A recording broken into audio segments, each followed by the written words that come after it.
Hey, welcome family, back to our Covington location. Come on in to see what's new. When you first get here, we have a sanitation station that will check your temperature, have you sign a consent form, or even Lysol on your shoes, and a little Germ-X for your hands. Come on into our room next and see what's new here.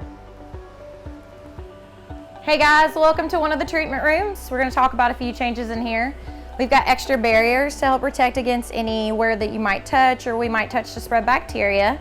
We've also got these medical grade HEPA filters in every room. Helps to filter out the air in the room within every 15 minutes. We'll have new, clean, fresh air. Then as your provider, we'll be wearing our face shields, the eye protection, N95 mask, along with our level 3 surgical mask.